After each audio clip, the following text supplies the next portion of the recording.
Right, just give me a minute to get off.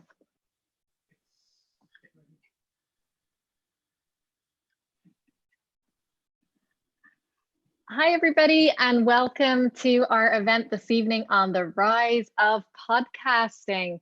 So we are very lucky this evening to be joined by two award-winning podcast producers, Liam O'Brien and Rob Mulhern. Liam is the head of documentaries on One and the award-winning documentaries on One unit at RTE, and Rob, whilst also having been part of that, is also the series producer of the Sky News documentary podcast, Storycast. Hi, Liam. Hi, Rob. Hi, Susan. Hi, everyone. Thank you guys for joining us this evening and giving us your time and expertise to talk about the wonderful world of podcasting. So maybe Liam, should I start with you? Because I mean, I know, so given the present climate, there was probably a lot more people listening to podcasts right now. But just in general, aside from what's happening right now in the world, what do you think, like, why do you think there has been such a rise in podcasting and people listening to podcasts? Yeah, well, I suppose the first thing is ease of access for people. So everyone really has access to a mobile device primarily, but also to laptops, to, you know, through televisions, through whatever they ingest online content through. So that's been the primary driver. The second thing is that it's becoming easier and easier. Like, you know, 30 years ago, 20 years ago, even as recently as 10 years ago, radio was predominantly, you know, something that happened in studios, and well-equipped studios, you know, by public broadcasters or commercial broadcasters. Whereas podcasts are a medium and a form that it's like us here now talking, you know, I'm in Ireland, you're in London, and, you know, none of that matters because the technology is there. So, like, so much has shifted, you know, it's become just a very usable and pliable platform and medium. And in the advent of citizen journalism that we've seen build, you know, and again, kind of over the last 8 or 10 years, I mean, everyone has a voice, and now there's an opportunity for everyone to get that voice out into the public domain. And ultimately, the goal for most is to reach mass audiences. So I mentioned in my introduction, obviously you're with RTE and Rob's with Sky. Do you see, in terms of the broadcasters like RTE and Sky, placing more emphasis? Maybe Rob, I'll direct this one more at you. Do you see more emphasis in terms of podcasting now, and growing in you know, what the broadcasters want, or is it a slower? Sure, Susan, and I think for context, obviously, Sky News Storycast is just over, it's not even 18 months old. And I was having a conversation with somebody in the BBC this week who said they were only aware until recently that Sky were doing podcasts. And I think from Sky's point of view, a couple of years back, they, I guess, got into podcasts in a trial form because, for the reasons that Liam is saying, they had the facility to make it. They do have radio technology, but yeah, I mean, I guess for want of a better expression, everybody was doing it. So Sky, as a media platform that has a very strong digital presence and TV presence, obviously felt that there was room for them to get into the podcast space and tailor coverage that maybe was more suitable in podcast form. So, you know, for example, stories maybe that were not always possible or might be more accessible through podcast. Obviously, with TV, everything is picture driven, and obviously with something like podcasts, especially from Sky's point of view, with news, you have potentially areas to access that might have been off limits in TV, where people may feel more comfortable speaking behind the anonymity that is afforded them in podcast form.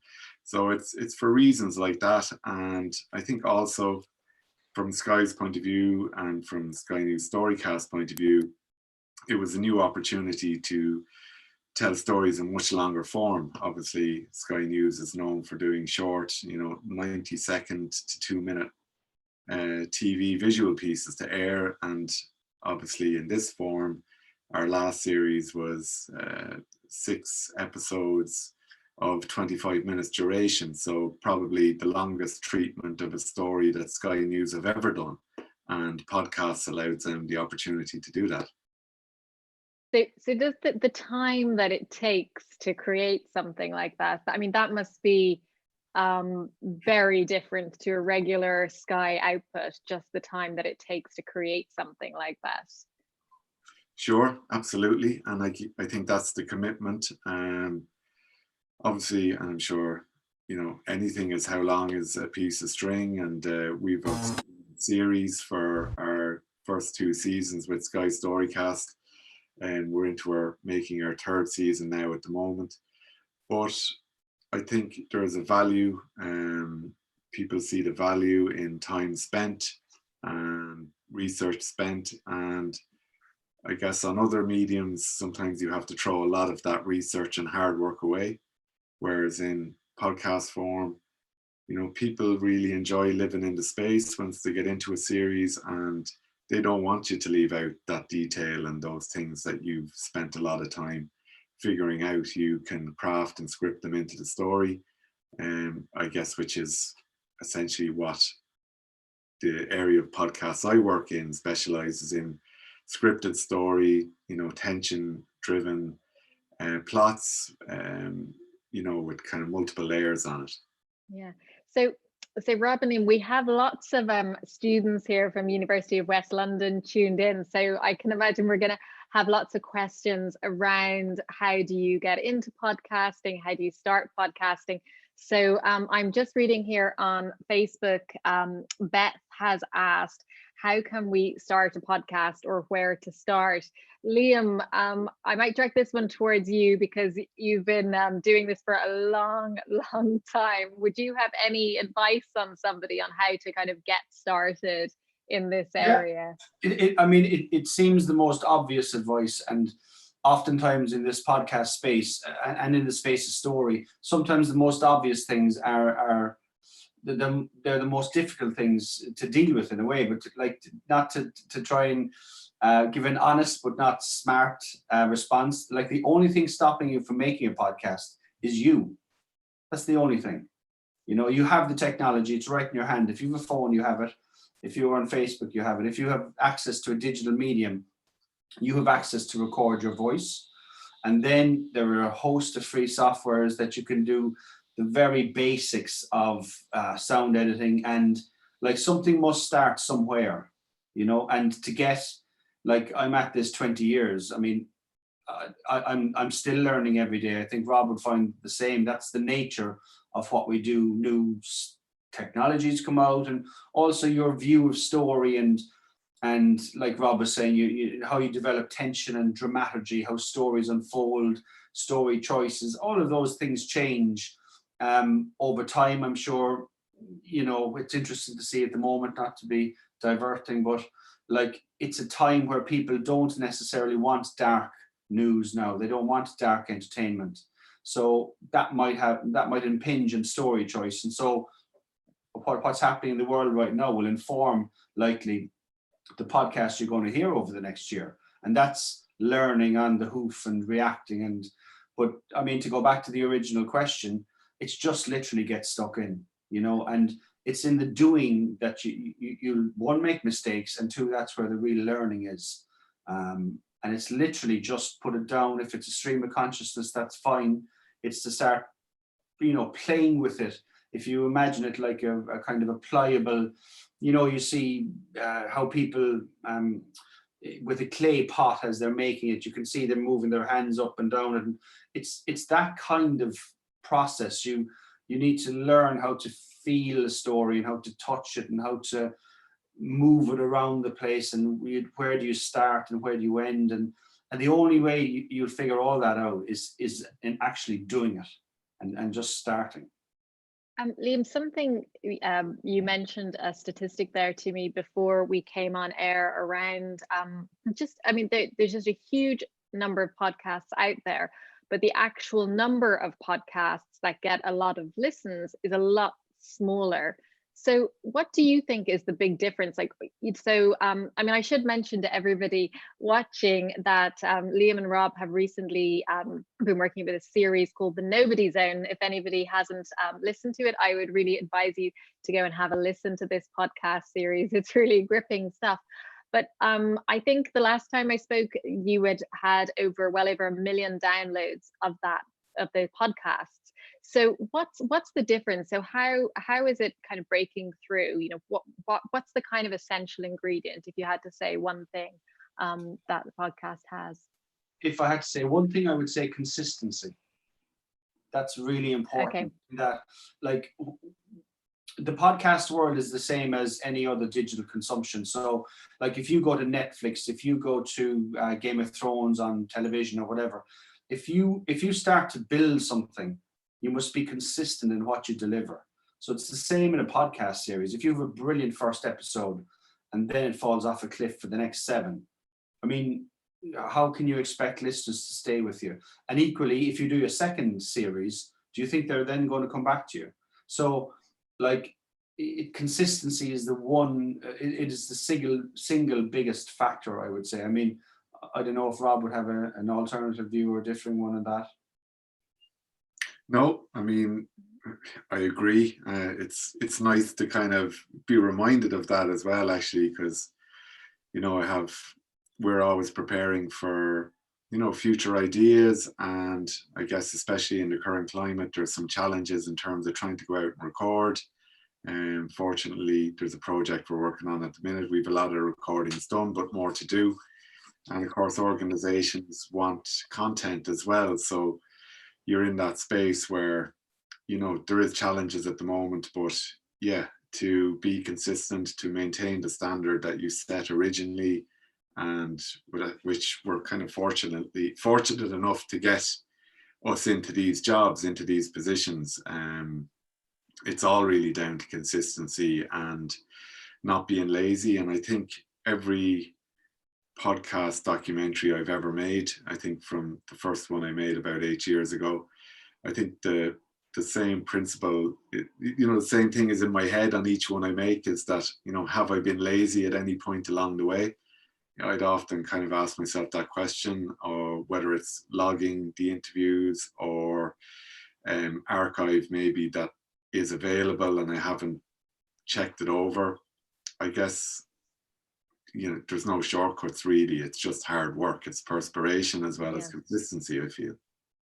So we're having quite a few questions in, and Rob, since you did mention jobs there, actually another Robert Nelson has asked, he says, good evening. What range of job roles are there within the field of podcasting? So I don't know which one of you wants to answer that question, but maybe Rob, do you want to have a go at that one first? Yeah, I mean, I guess I'd answer, and I'll hand the baton to Liam only by virtue of the fact he's more experienced in the industry than me. But definitely, you know, there's huge growth in podcasts.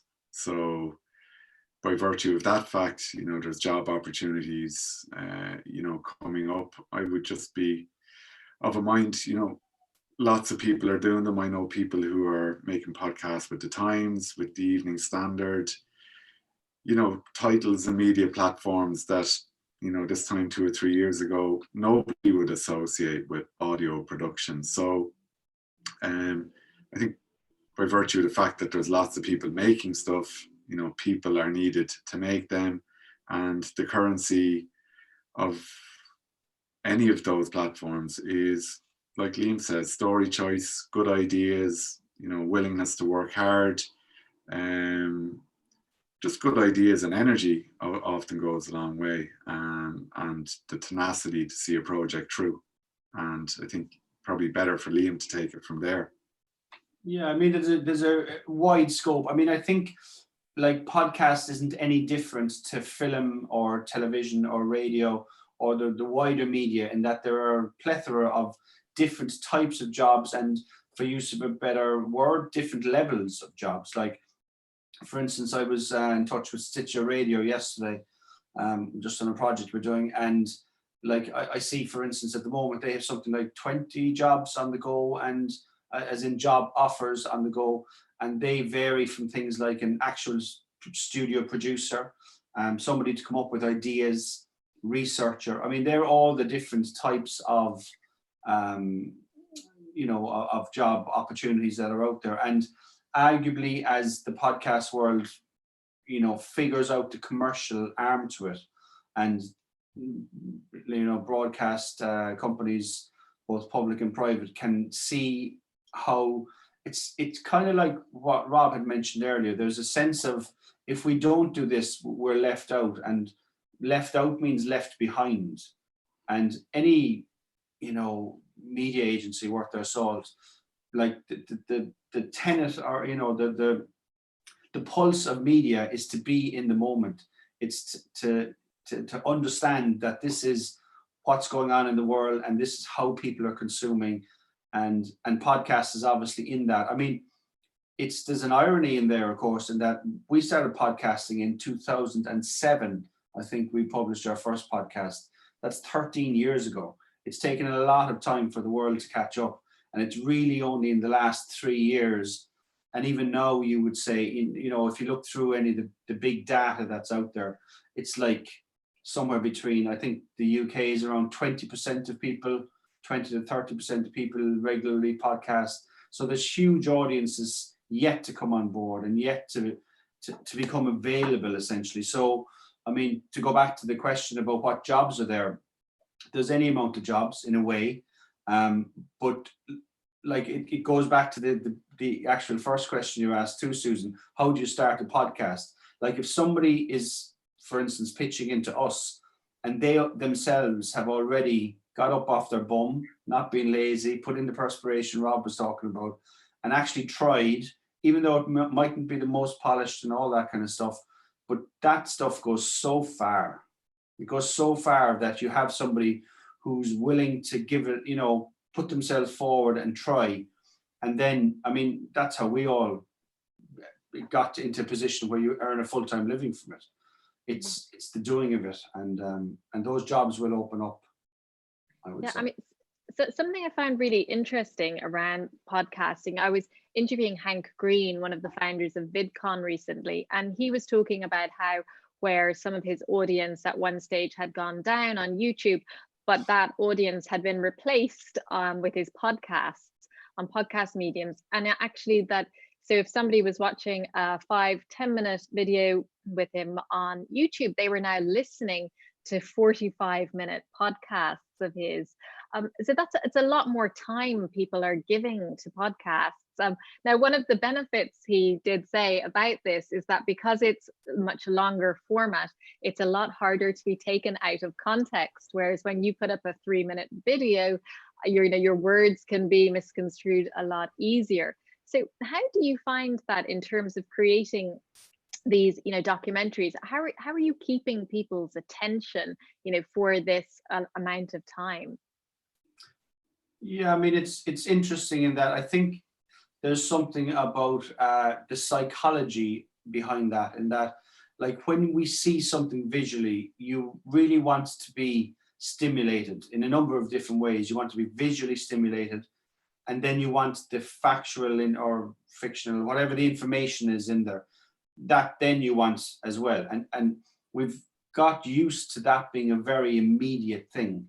So you're flicking through your television or your Netflix, and 2 minutes in, don't like it, I mean, in some ways, well, in terms of how we make, certainly, I'd speak for myself, that, like, that's my approach, in that every second counts. Like, don't ever think that because my podcast is 40 minutes, I can afford, from minute 2 to minute 4 to just kind of fill or fluff. Or now, some listeners might think, irrespective of how good a podcast is, they can be subjective views, but as a maker, you must value every second, so it's what you do with that then, of course. It's how you take people through. But like, I think would be fair to say, think in film form, in that you're constantly thinking of pictures. So you're constantly thinking of image and picture and place and feel and texture and all these things that you don't naturally, I think, associate with the ear. But it's when you get them right, then they're so engaging for the end user. And that's why people then stick with it. I mean, we can see, you know, at the moment, we'll say with the Nobodies Own, when the world started to go into lockdown and commuting times went out the window and people started working from home, time became less in people's lives. And we saw, in line with every other podcast in the world, or most of them, traffic dropping, you know, reducing down, because the way life is, you have people generally have parts of their day where they need filling, and commuting time is that, and podcasts can do that in a way that the visual medium can never. You're unlikely to sit down and watch a film on the tube or episode 2 of whatever Netflix series en route, but you're far more likely to do it with a podcast, I think. Yeah. Now, so I'm getting lots of questions in. I might actually come back to that point. I want to actually say something else on that, but I'm getting lots of questions in, so I want to bring in. So Ellie has asked, is the rise of celebrity podcasts, sorry, Ellie, is the rise of celebrity podcasts a good thing? I don't know which of you wants to go ahead and answer that question. Rob. Well, no, listen, it's I mean, Niall Horan from One Direction, he drinks in a pub that I, you know, use regularly. I won't name the pub because he won't have. But I see he did a podcast, Castaway, which is featured on iTunes at the moment. And I was listening to some of that yesterday. And listen, to me, it's like when I used to have the time to buy newspapers, and I used to read newspapers a lot, you know, the stuff that was light in texture was important to me as the stuff that was heavy. So there's room for everything. I think the key thing is that, you know, they're well made. I guess we keep retreating back to these principles about being interested in what production value you're applying to your celebrity podcast. You can hear when pre-production is done well on those type of things, because, you know, for example, say that Niall Horan Castaway podcast, it's really a produced conversation where there's an interviewer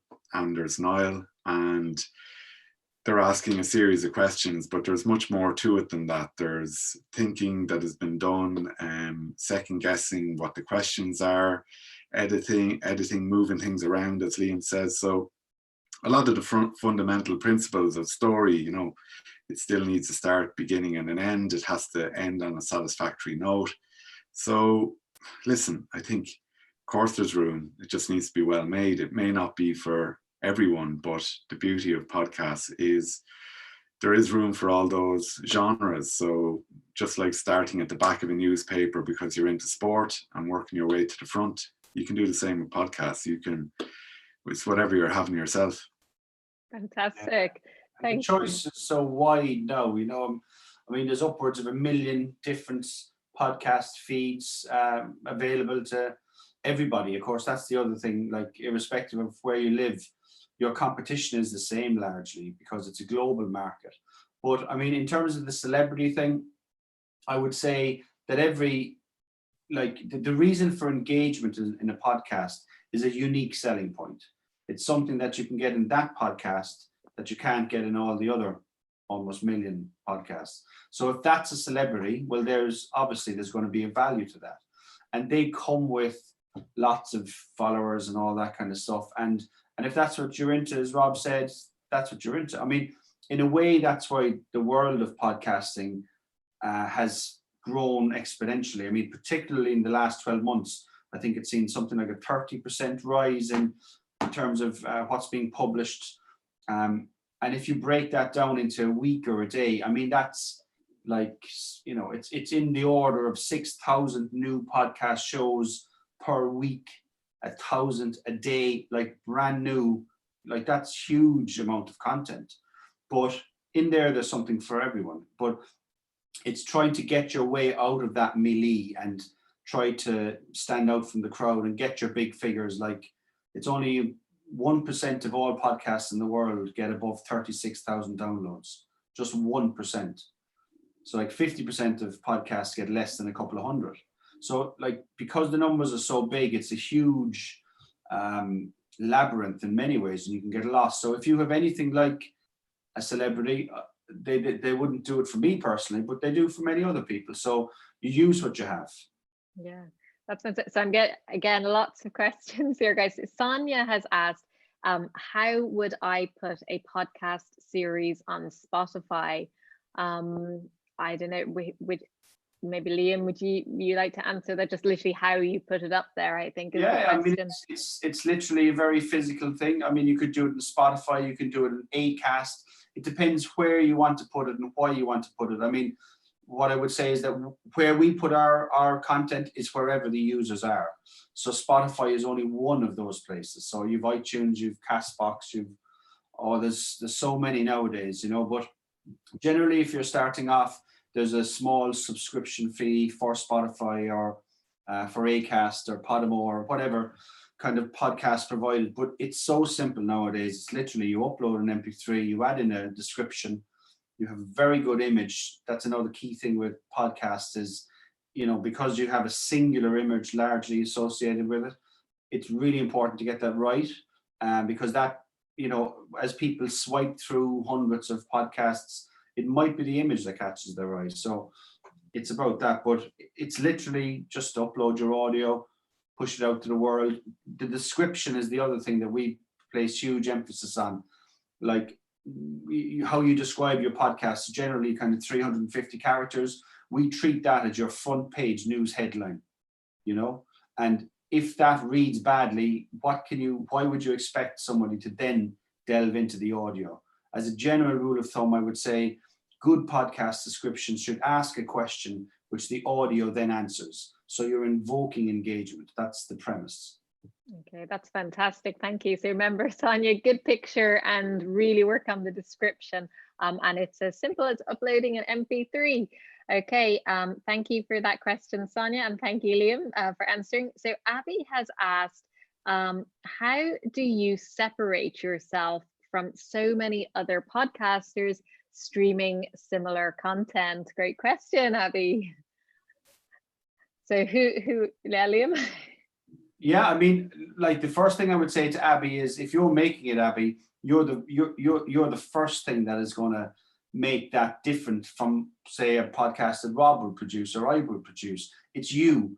So like, that's one thing I will always say to people who are starting out in audio creation, is never undervalue yourself, either as a producer, the person behind, because of course all content, you know, has somebody behind it. So shaping it and, you know, all that kind of stuff. So don't undervalue yourself.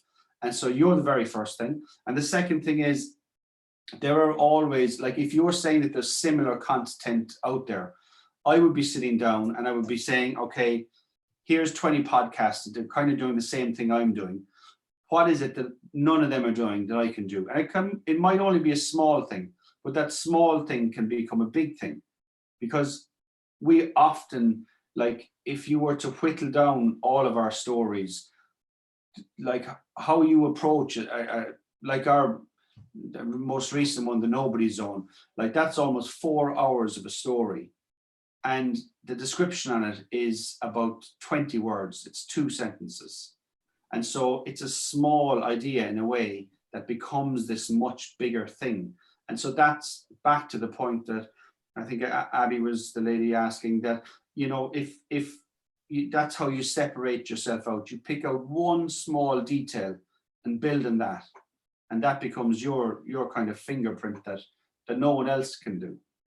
Thank you, Liam. Okay, so speaking of the Nobodies Own, we're going to play a little clip now from the Nobodies Own. So anybody who hasn't heard it can have a quick listen.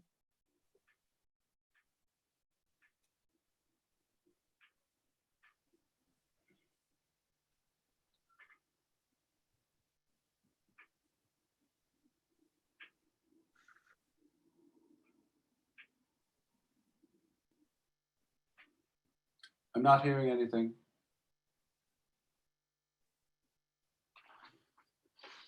Okay, I think we'll come back to this in a second because I can't hear it either. But so Liam, just I'm going to just move on because we have so many questions here. Libby wants to know that as a listener, how can I find the best podcasts out there when there are so many of them? So this is coming back to, there is a lot of podcasts being uploaded. So how can she find the best So ones? right out of the blue. Oh, okay, you go ahead with that, Liam, and we'll come back to this clip in a few minutes. Okay, so I mean, as a general rule of thumb, I mean, you know, the top 10 of your iTunes charts are a pointer in terms of popularity. It's not the be all and end all, but they're generally, if they're there and they stay there for a couple of weeks, you have a sense of you know, they're getting good big audiences. So they'll only get those if they're of worth, really. The other thing is, I mean, I would, if I'm looking for something to download, it depends how niche it is, or if it's just that I want something to be entertained, I'll go to places that I would respect, other media outlets that might recommend top tens or stuff like that. Or, I mean, word of mouth is another good one, like just asking, or even simple things like going into Twitter and typing in #podcast and see what comes up, or see, you know, what are the ones that are being discussed a lot. Or, I mean, it's like discovery of any other part of the internet in a way. Like, are you going to Netflix? There's so many things being presented to you. But also, like, a lot of different podcast providers now, they provide categorization. So you might really dislike true crime, but you might really love arts stories or animal stories or whatever does it for you, you know. So there's ways of looking through it and to help narrow the focus. So so something I suppose I was going to say there's the Nobodies Own, obviously, which is a great series that you can listen to, Libby, and Rob's recent series on the Storycast on Sky. Rob, what was the full name of that, about Annie? What was the full name of your series? The title is What Happened to Annie. What Happened to Annie. For anybody else who hasn't listened to that series, there was quite a few twists, wasn't there, in that series? Because as that was going to air, I think I was reading news stories at the same time as listening to the podcast. So just for context, What Happened to Annie is a story about the true. Rob, I'm just going to interrupt you there because apparently we can play this clip and then you can come back to you and you can take it from there. So second time lucky here, hopefully.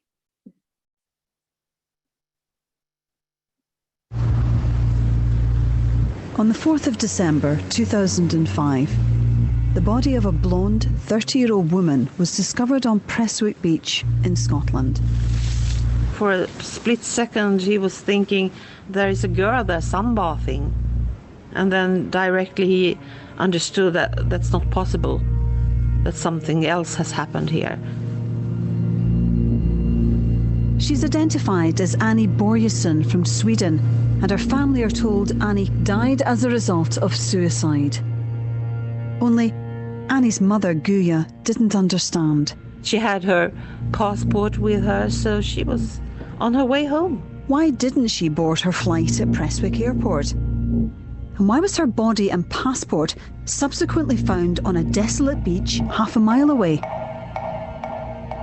When the family went in search of answers, new elements would emerge that pointed not to suicide, but to murder, cover-up, and one of the world's most secretive security agencies.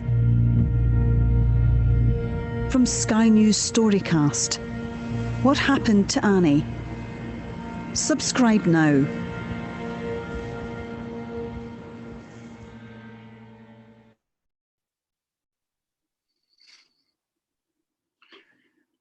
Over to you, Rob. So that's the trailer for what was a 6-part series. Each part was, you know, duration-wise, roughly between 22 to 25 minutes. And going back to what Liam was saying earlier, that was deliberate in terms of, for a couple of reasons, really. One, kind of, it's a nice amount of time, commuter time or whatever, and it kind of falls into that space that people can consume it on a journey and not have to come back to it. And just in terms of how we storyboarded out the story, you know, each episode created a natural break. We could finish on a climactic moment and then lead on to the next episode. Obviously in the trailer there, for people who are listening, it's a story of Annie Börjesson. She's a 30-year-old Swedish girl found dead on a remote beach in Scotland. The authorities told her family she more than likely died of suicide. But even to this day, her family maintain that, you know, there was foul play or something more sinister involved. So essentially, I spent a year recording with Annie's family. We recorded in multiple locations: Sweden with her family, obviously her being Swedish. We recorded in Scotland, in Glasgow, Edinburgh, and Prestwick, where she was found, where her body was found, and recorded in London. So I think I probably recorded 40 plus hours of material, which was then, you know, edited down to, I guess, somewhere just above 2.5 hours. It was storyboarded out. I think, going back to Liam's point about how do you know, set yourself apart, I think a lot of true crime stuff that's out there at the minute is historic, stuff that's popular, it's happened before. The difference on this story is that essentially it was a story that was continuing to unfold even during recording. And it was a contemporaneous story, which I guess is important to me. They're always the harder story to find, and the ones that are happening now. But I think as a documentary maker myself, stuff that's happening in the now, I would feel it's important as a documentary maker to try and, you know, cover the world we're living in now. And, you know, this was a story that allowed me to do that, but the fact that it was a live story wasn't without its own challenges. The beauty about doing a historic story is it has its natural ending. So you kind of know the format of your story, you know, even before you set off. Whereas with this story, you know, I didn't know where it was going to end really until we were some way down the line with recordings and the making of it. Yeah, so if anybody hasn't listened to it, I absolutely recommend listening to this series and also the Nobodies Own. I think we can actually share a clip from the Nobodies Own as well now, Liam. So then maybe I'll get you to chat a little bit about that after we play the clip. So I'm just going to check if this comes in, and I think we're good to go. So right out of the blue, I just said to him, now tell me about all the other murders then, Kelly. Some crimes are never seen. And he said, which one are you talking about? You put yourself in my shoes, right? Yeah. You go and kill a geezer, and years go by, and you do another few, right? And you're not captured. So what do you do? Think. What do you do then? The Nobodies Own, a new 6-part true crime podcast from RTE and Third Ear. Now, I don't know if probably anybody who hasn't listened to this series or been following all the social media on the Nobodies Own. Liam, I might get you just to describe, like, so what is the Nobodies Own, first of all, for anybody who doesn't know? And also, I mean, this is a pretty incredible podcast series because it's not just going out in English. So, Liam, I might just get you to talk a little about that. Yes, so I guess to give a bit of context, it's a story that Rob and myself started working on when Rob used to work with us before he left us, about 5 years ago. And and we first made a doc, a single doc, and it then became, as Rob mentioned, you know, in Storycast, did a lot of recordings. Like there was, I'm going to guess, 50 hours tape already on this, and it was, you know, sometimes you've come across these stories and we say, you know, it's a story that keeps on giving. The more you dig, the more you find. They're amazing stories. But anyway, this was one of them. So it was a collaboration with a Danish podcast company. 2 lads there, Tim and Christer, who we work very closely with. Tim narrates it. Rob's a character in it.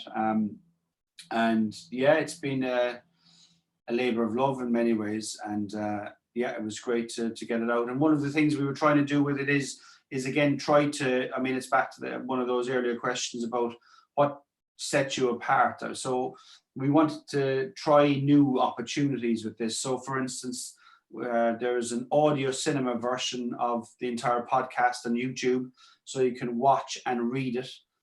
And we'd possibly do some cinema screenings on that in the future. So that brings in slightly different audiences. It also, for us as a public service broadcaster, means that the deaf community can now follow a story we're making, even though we're an oral platform. So they don't have to be able to hear it now, they can read it and follow it.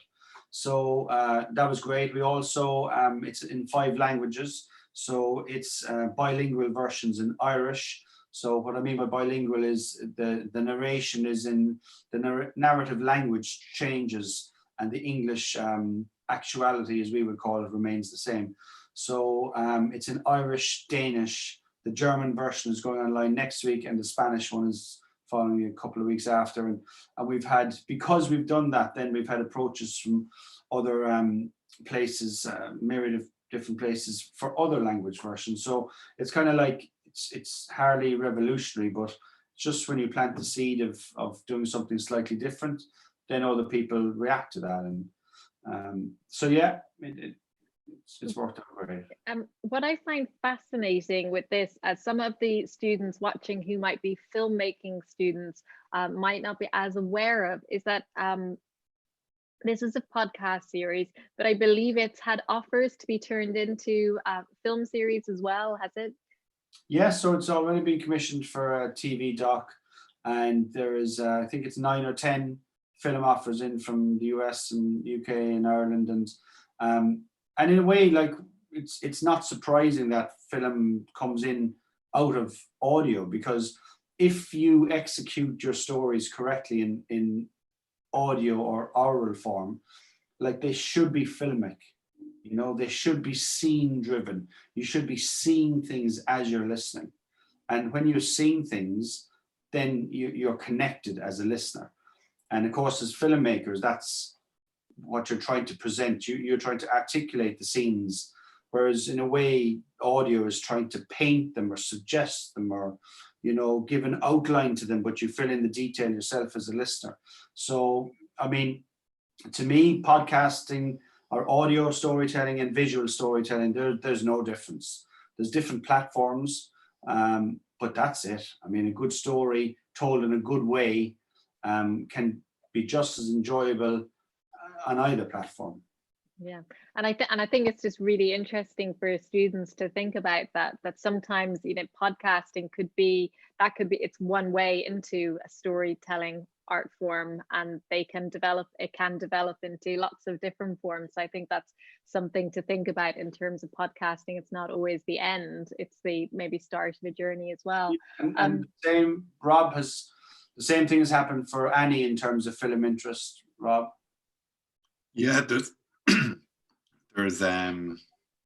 I better not say actually interested, but there is 2 serious expressions of interest from well-known production companies that people would instantly recognize in terms of what happened to Annie, which is fantastic, and it's an amazing endorsement of the product. And I think what Liam is talking about in terms of everything being scene driven, obviously lucky enough in another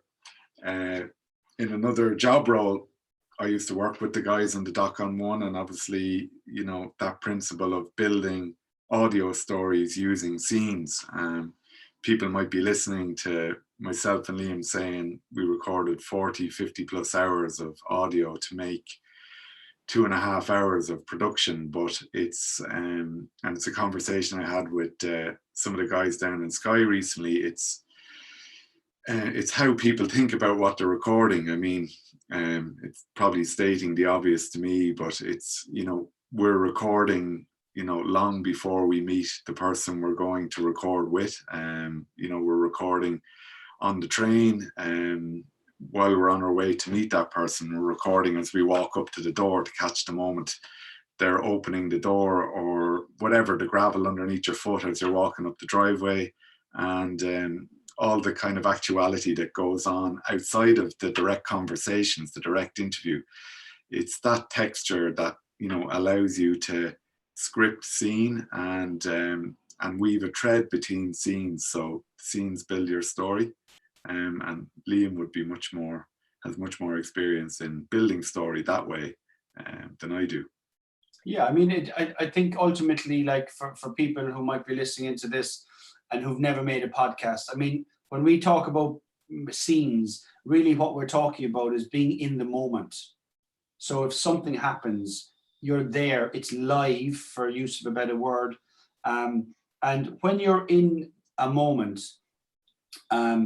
listeners live with you in that moment. So, you know, people might be, whoever's watching this today, you might go back and tell your friends or your parents or your lovers or whatever it is this evening, oh, I was watching these two guys talking about podcasting today, and you relay a story. But it would be a very different experience, the relaying of the story, as the being in the story in the moment as we are now. And so when you record scenes, what you're giving yourself is an opportunity to be in the moment, and then in your narration and your scripting and everything else that comes off it, you're bouncing off these moments and you're keeping your story alive. Like, that's what scenes do, because I can tell you about the day that I knocked a man off his bike or knocked down a dog crossing the road or whatever. But if I was recording at that moment and you heard my brakes screech and me shout and jump out of the door, you're in that moment. You have a really clear visual idea of what's going on. And if I put script on top of that, that even clarifies it further. Whereas if you don't have any of that action, as we call it, or scene, then you're constantly in the same plateau. You're on the same level. And if you're to imagine that visually, how I imagine it is exactly what I'm looking at here, and Rob, or you're looking at me here, is it's a singular static space, and you have this voice of information from it.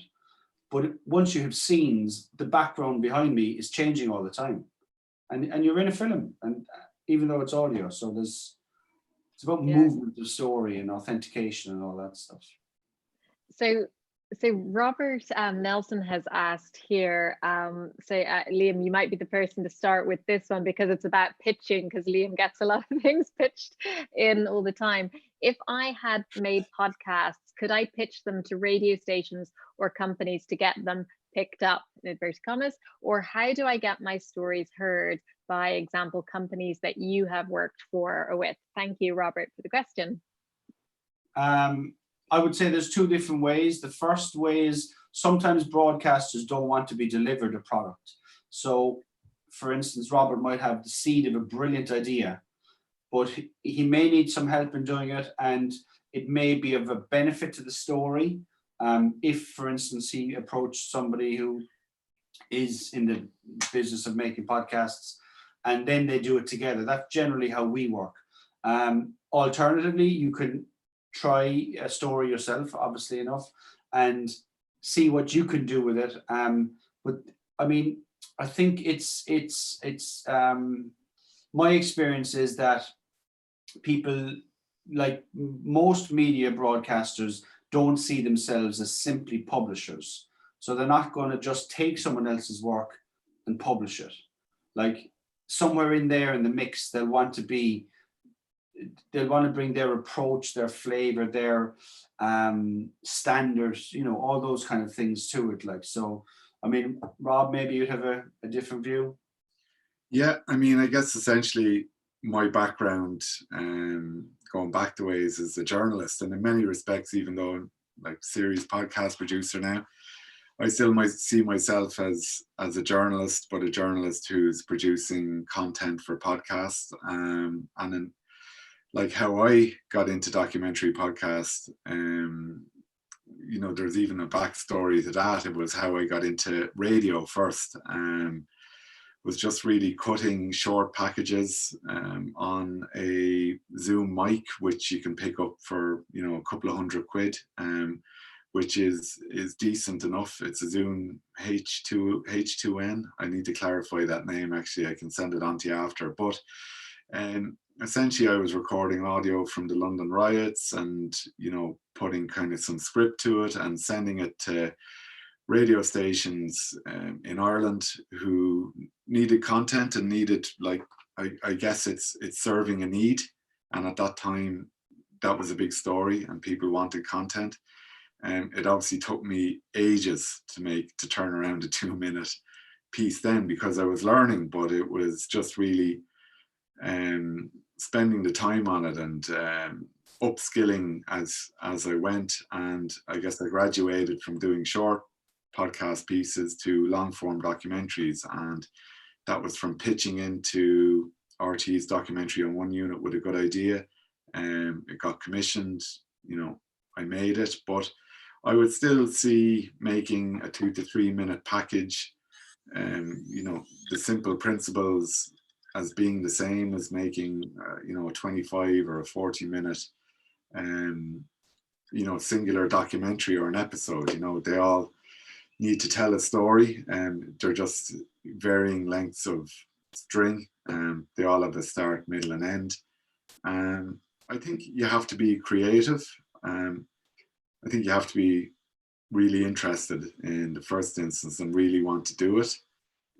But I think if you are keen and enthusiastic and you're creative and you're willing to get out there, then you will create angles where you feel there's an opportunity to tell a story. And obviously what's going on at the moment, it's a kind of boon in news media. I know from the podcast figures in Sky News at the moment that the news podcast is doing, massive numbers and has grown massively since the whole coronavirus thing kicked in. But I guess, what will happen as the months go on, the story is critical. It's public interest story. It needs to be treated with great integrity. But in order for people to get the message or, take what's important out of the coronavirus story, people will need to be creative in how that story is told. And I think, like Liam says, everybody has an opportunity because everybody is experiencing this crisis. So it's how you tell story, how you be authentic, how you set yourself apart. And I think ultimately, people like good stories. And I think, I always think with pitching, if it's good, people will spot it straight away. It doesn't need to be a long pitch, really. It will catch somebody's attention if it's good. Yeah, because a lot of the guys watching are obviously based in Ealing, so very close to Skye here in the vicinity. So I guess, listen, I know lots of you guys are asking questions, so just keep watching because we are going to get round to your questions. So we'll start moving through more of your questions now, and thank you for everybody with their questions. So I'm going to just skip on to one from Renee, because I think it's very similar really to the question, Liam, that you were answering, and Rob, about pitching in. So, but it's more from the case of how would a DIY podcaster go about seeking corporate sponsors or advertising? So if a student wanted to get some sponsorship for their podcast. Yeah, I mean, an easy way is to go to somewhere like Acast to come with sponsorship. So what that means is that you publish your podcast there, and as it gets figures or whatever, as it gets traction, Acast place some monetization around that. I mean, things are changing hugely and very rapidly at the moment, so it's hard to know where things will go, but that's one way. Another way is to go directly. I mean, if you were, for instance, to make a podcast at the moment about, I don't know, a very specific thing like paint, or, obviously it would be to go to paint providers and suppliers and all that. You can go down that route too, like, but yeah, I mean, generally I'd be going to where the advertisers are already in place and they're just looking to place ads onto content, and you then provide the content. Fantastic. Well, I think just in terms of that, we have a question from Ben, and this is, I think, from the other side, if you're an institution. It's kind of related, because he's saying, like, how can institutions looking to engage with the public take advantage of podcasting? So I don't know, Liam, do you want to go ahead with that one? Just thinking about it from the other side, if you were an institution, how could you utilize podcasting? Yeah, it's our raison d'etre in terms of the documentary unit I work in that we ask constantly every week members of the public to send in ideas, and they then make content with us. And once upon a time, Rob was one of those people. That's how stories get made for us. So we're hugely reliant. It's not that just because you work in broadcasters like BBC or RT or Sky or whatever, that you have all the ideas. Of course it's not. I mean, what it's about is bringing the best stories to air and publishing them on podcasts, on radio, TV, whatever it is. So that's how we work. It's not how other people work, but I mean, that in here there is a dilemma in that how many podcast feeds can any single organization bring to air? Like Rob, for instance, the Storycast is it's better for Rob to cover this, but like Sky have a select number of podcasts in the same way that RT does. If RT starts putting out 50 new podcast feeds, you're then going to dilute everything else, and it becomes an information overload, and at some point people then push you away. So it's trying to find a balancing act between, when you do something, you do it really as well as you can, and you do that and you don't do much else. So you might have your sports podcast, your news, your art, your drama, your docs, whatever, the kind of genre areas. But like, if you start breaking down and you in our case, if there was 5 or 6 other podcasts or documentary type long form story podcasts feeds coming out of RT, sure. I mean, for the user, then they're saying, well, what's the difference, and like, how do you decipher yourself out from the competition and all that? So, I mean, the numbers are staggering. They're big. So, I mean, it's a space that's being figured out at the moment. So, and on different types of podcasts, Kevin King has asked, are there any podcasts in the positive news space that you would recommend? It's a good question, especially in these times. Rob, do you want to? Yeah, I mean, like the BBC have some good, like, it's a tricky one to answer, because obviously it's my own personal bias. And basically, I'm probably just going to be telling you what I'm listening to myself. That's not coronavirus. Fantastic. Go ahead. But the BBC do a profile series. They're about, they can be between 15 and 20 minutes long, where every week they profile somebody who's prominent for whatever reason that's deemed important by the producers. But you can just hear the research that goes into it.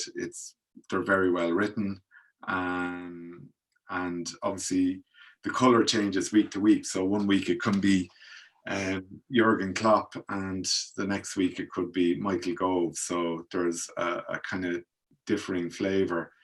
And I listen to a lot of sports ones. I've kind of big interest in boxing, and the BBC do an excellent boxing podcast on a Monday, kind of Bunsen Costello, which is a regular hit of mine. But because I live away from home, I listen to a lot of Irish stuff, and I use podcasts a lot to catch up on the news cycle in Ireland. And I'd have favorite shows there that people on this forum wouldn't enjoy because they wouldn't mean anything to them. So I guess it's all about personal meaning. I'm trying to think if there anything, I guess what's interesting is, just what people are doing with podcasts. I mean, they're, really successful. Channel 4 production went out this year, SAS Who Dares Wins.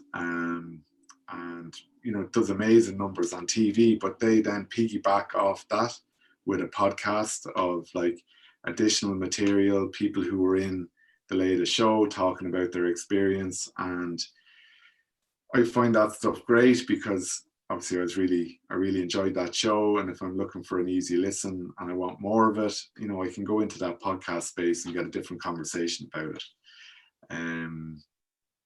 I think I something to say that was relevant in terms of Liam saying about organizations releasing, lots of podcasts.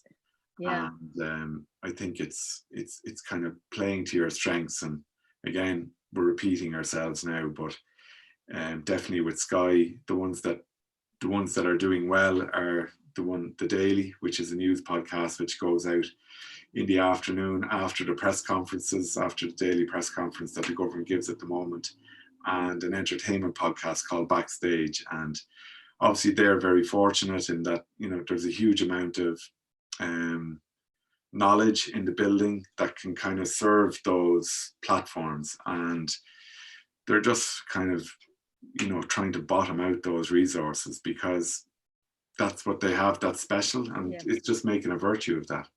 Well, that's good. Thank you, Rob. Liam, if you want to add any at the end, Liam, I'll let you. I'm just going to power through a few more questions because I know time is running out and I just want to get through these last few. Bahar Selman has asked, where we like free things, where can we get free music effects? And what's the editing program that they recommend? Liam, shall I go to you on that one for free? Where can he find free music effects, and what editing program do you recommend? Yeah, I mean, you will find what they call royalty-free music. So literally there are dozens of them. I mean, type in royalty-free music into Google and you'll find them. You find music. Equally, sound effects, you'll ask the same thing. I mean, actually there was a list I was did I see it on Twitter or somewhere today, where because of the COVID, there are a huge amount of organizations have actually opened up all of their sound archives, music archives, like things like music providers, online synthesizers. So there's any amount of free stuff out there, particularly at the moment. In terms of what we use to edit is Pro Tools, partially because it's just the best one that's out there and it's kind of the industry standard. But that's not the only one. There are a myriad of editing systems. Free ones would be Hindenburg, Adobe. You can get a free shareware version of Pro Tools. It's like 2 tracks or 4 tracks or something. So again, it's like you Google free audio editing equipment and try the ones, and it's like different kind of programs like Firefox or Google or Chrome or Safari. Like for whatever reason, there'll be one you like the look of and one you won't. And so that's how I'd be approaching it if I was starting out. I'd try 3 or 4 of them. Which one do I like to feel of best? Get stuck into that. Build up the principles of editing, how you edit, all that kind of stuff, and then maybe consider buying something like Pro Tools if you're still with it and things are working well for you. Brilliant. Thank you, Liam. And so Marta, which is also kind of on a materials question and resources, has asked, in terms of materials and conditions, what do we need to record a good podcast at home? Like, for example, what type of microphone and where to record it in the house? I would say a mono microphone is ideally what you want for if you're just recording at home. What mono means is it's just one signal that's right in front of you. You can pick up mono microphones pretty cheap, like £100 maybe. You can record on your phone, your iPhone, your smartphone. Some smartphones you can actually get a microphone adapter to put into the top of them. Ideally, when you record, I would try and go into a room that has soft furnishings, so curtains, couches. If you're in a room, like Rob will say the same or tell you the same, like if we go into space, what happens when you go into that space and you're recording is you're looking around, where will I get good sound here? Generally, you get good sound in a corner. So you back yourself into the corner and the microphone is pointing at the corner. And so you're giving the microphone far less scope to hear around it. Whereas if you face the opposite way and you point the microphone out to the entire room, then you're going to hear the entire room. So if you're going for a kind of a studio sound or a good quality sound, you want to try and close down the space. I mean, you know, I have plenty of stories of having recording stuff and having quilts over my head and robes over my head and, you know, whatever you could get to make it sound as good as you could in that moment. So yeah, just adapt but soft furnishing is generally the way it sucks out the echo or tinny, trebly sound that kind of might be around. Fantastic. Thank you for that, Liam. I'm just going to power through these because we have quite a few questions coming in here from the guys. Elliot has asked, do you upload your podcasts to all platforms, Apple, Spotify, Google, Facebook, etc.? Yes. Yeah. Okay, there we go. That's a nice, concise answer. Fantastic. There. Thank you, Elliot. To give a reason, Elliot, it's like, you know, I think the days when broadcasters thought that if you want people to engage, that they'll come to you. I think those days are long, long over. You must go to where audiences are, and that's the premise. So some of your audience are on Spotify, some of them are on iTunes, some of them are on Google. You know, they're everywhere. And if you're not there, well, then they've no hope of finding you, if that's the only thing they ask. So. Fantastic, thank you. So I think we're going to have time for just a couple more, 2 or 3 more questions. So I'm going to just put these out quickly because I know time is running away. Really appreciate you guys staying with us, and thank you all for continuing to watch online as well. It's fantastic. I know this is a really interesting area and lots of people are interested in getting into podcasting. So Catherine has asked, she has 2 related questions. She said she's an academic historian and has been thinking about using podcasts as part of public engagement with an upcoming project. She wants to know, is there something easy that you can recommend for recording people with for people with little knowledge or little technological experience? And secondly, do you have any recommendations for reaching audiences that are interested in historical programming? So the first part there around, do you have any recommendations for recording for people with not very much technological knowledge? Do you have a? Yeah, I would say the Zoom that Rob mentioned, it's the Zoom H4n. It's normally I think it's about £175 now, roughly. And that's, I don't want to say it's foolproof, but it's very easy to use. It comes with an inbuilt microphone, so it's a really good starting point. You just adjust your levels and once essentially, and you record, and that's it. Rob might have more, maybe. No, I mean the Zoom is fantastic. It kind of served me well, kind of in the early days when I was getting going. It's pretty durable as well. You can take a bit of punishment, and yeah, you don't need to be a technical expert in by any means. You can go onto YouTube. There's a 2-minute clip that'll show you how to kind of set it up when you buy it, and just so the levels are adjusted correctly, and away you go. Brilliant, that's brilliant. Thank you, Rob and Liam. So do you have any recommendations? So Catherine is obviously looking at trying to reach audiences who are interested in historical programming. Is there something that you do when you're looking to try and reach a specific audience when you're putting your podcasts up there, or where you put them? In general, like as a genre, not as a genre, but as a subject matter within our content, historical docs are always the most popular. They're almost always the most popular, and almost always the ones that are sought out, and also the ones that generally last the longest. Like that's one of the things we haven't mentioned, is the long tail form of podcasting that, like, you know, you can have a podcast that went out last year that is still getting 100 downloads a day, a week, or whatever. So the form allows it to live for many, many years. But in terms of, you know, the historical stuff, I mean, again, it's just about good, like when we approach a history story, it must have some kind of contemporary element to it. And that so you must make it contemporaneous. And what I mean by that is, quite often historical stories can be staid and static for no other reason than they've already happened. But even the fact that you're making a story about a historical subject matter, or like the fact that you're making the actual making of it is a contemporaneous element of that historical story.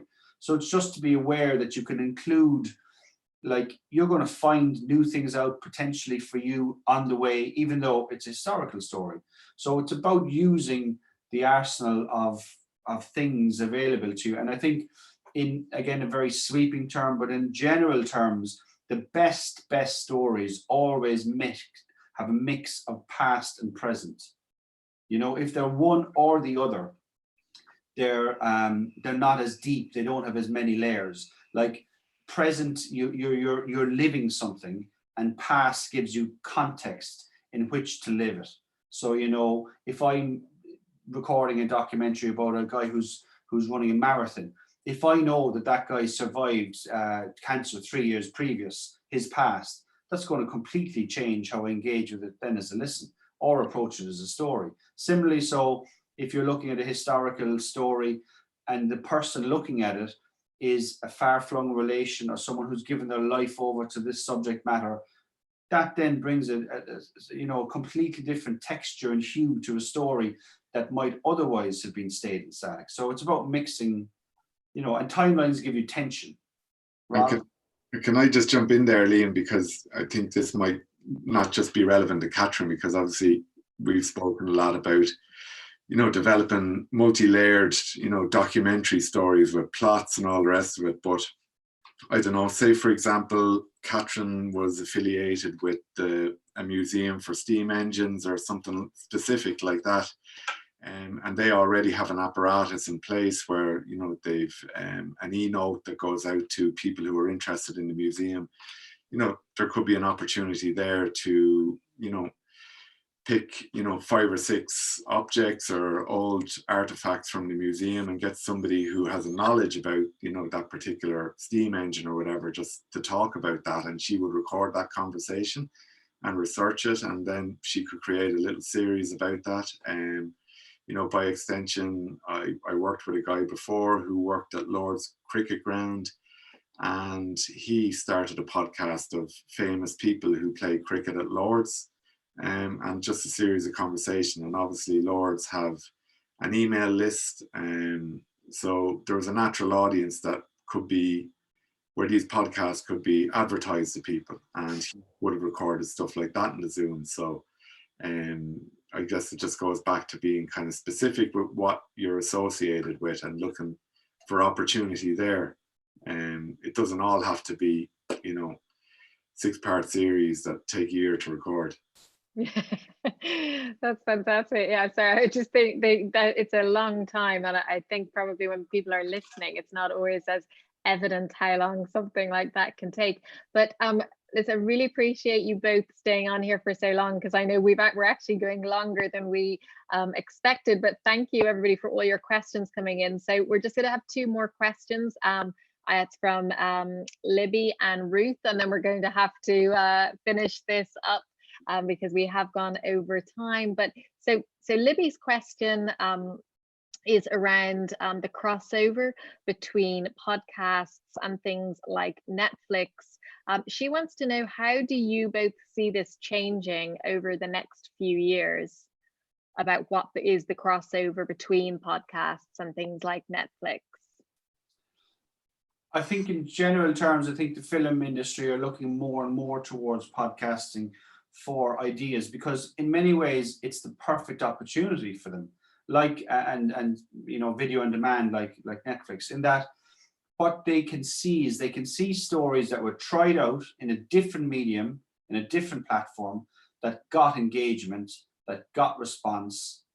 And then of course that's like, okay, let's take them. I mean, it's kind of like, you know, if you were to roll back 20 years ago, where was the film industry looking to, or you know, would have been the same as Netflix now, but where are they looking to for ideas? Primarily they were looking into books and there was a lot of other than original screenplays, there was a lot of adaptation from books. So podcast is now moving into that space, and so I think that's going to become more and more, and I think you're going to have a lot more symmetry between both, where you might it hasn't happened yet, where you know, you have actually the Exotic Joe thing is very similar, but you have the exact same production company making both a film and a podcast series at the exact same time, and vice versa. You know, you have podcasts that follow on from a Netflix series, and the other way around. So I would say it's a burgeoning. It would seem like an area that's ripe for growth. Brilliant, thank you. And so our last question is from Ruth, and Ruth asks, do different age groups engage with podcasts in different ways? Do you want to answer, Rob?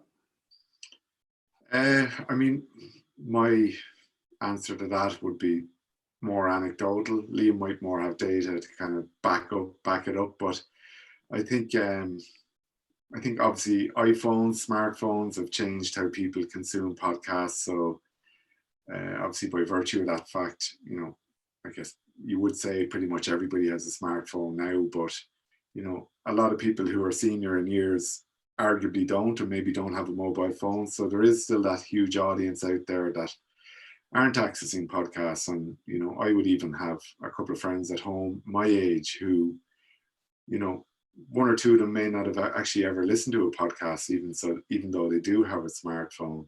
And I mean, interestingly, you know, just by, you know, accident more than by design, you know, I've been involved in 2 crime podcasts with Sky, and the kind of general analytics back there is that the true crime stuff is more popular with women than it is with men. So I mean, there's interesting kind of data that comes back, but I don't have a definitive answer. I mean, Liam might have more data on that. Yeah, I mean, not huge. Like in term, like for instance, in the Nobodies Own, we can see that 83% of listeners were aged 44 or under. So like if we compare that to radio, we'd be Radio 1 in Ireland would be like BBC 4 in England. So it is a much older clientele. Our average radio listener is 56. And so we do what we do on the radio. We just put it into serialized form and podcast. And our, you know, we dropped 20 years. Our average age, I think, was 34 or something. So that's one thing. Obviously, it's like Rob says, but it's a strange thing to say, in that, like, when you focus on story and story alone, and you look at how your story unfolds and your character development and tension and the various things we've mentioned to this evening, it kind of bypasses age. So like good stories, well told, they mean just as much to a 70-year-old, 80-year-old as they do to a 20 or 30-year-old. I mean, there might be parts that both age groups don't understand, but from our point of view, I would like to think that our approach to story is age agnostic, and that you don't try and design a story to be enjoyed by specific age groups, because of course you're wiping out huge proportions of your audience, you know. So like in terms of engagement, you know, I think there are a certain amount of people in the world that will never wish to engage with podcasts for whatever reason. They might be the same people who don't wish to engage with Netflix. I mean, that's just human behavior. But I'm not sure if that's quite answering the question. Yeah. But I think it's interesting because, you know, on that, Ruth, with your question, because from the other side, when we developed this audio storytelling course with Liam, which is all around the art of storytelling and developing that skill, we have found that the students are all ages. You know, there are people in their 20s, people in their 70s, because there is an interest from all age groups to want to share their story, to tell their story. And so I think it might be the same even on both sides. You know, that it can be almost any age, and they maybe are engaging with it, I guess, slightly differently, but it just, podcasting what I find very interesting, because I talk a lot about blogging, the podcasting seems to, the fact that people are listening for 45 minutes, I mean, it's a lot of attention time, which is quite rare these days. I think maybe that not quite so rare right now in the present time that we are, but in general, it's a lot of time that people give over. But guys, I'm going to leave it there because we have way run over. Really appreciate you answering everybody's questions, and thank you so much for everybody who's been asking your brilliant questions. If you do want to learn more about storytelling, as I said, we actually run this storytelling course that Liam wrote with us there about 4 years ago originally. So if you want to know more about microphones, something that we didn't mention, maybe the guys can write afterwards, is just if you have a smartphone, there are some mics like from Zoom and Rode that you can attach to your smartphone, so that might also be a nice quick way to get going. But thank you so much to both of you, to Rob and to Liam, for joining us this evening. It's such an interesting area. We really appreciate you giving your time and expertise, answering all those questions. And I know that Liam's team, I'm just going to say finally, you're recommending a documentary a day at the moment, I think, for people to listen to. So we'll link to that as well if you're all looking for something to listen to each day at the moment. But thank you so much to both of you, and hopefully we'll be able to get you both back on here again soon. Great, thanks everyone.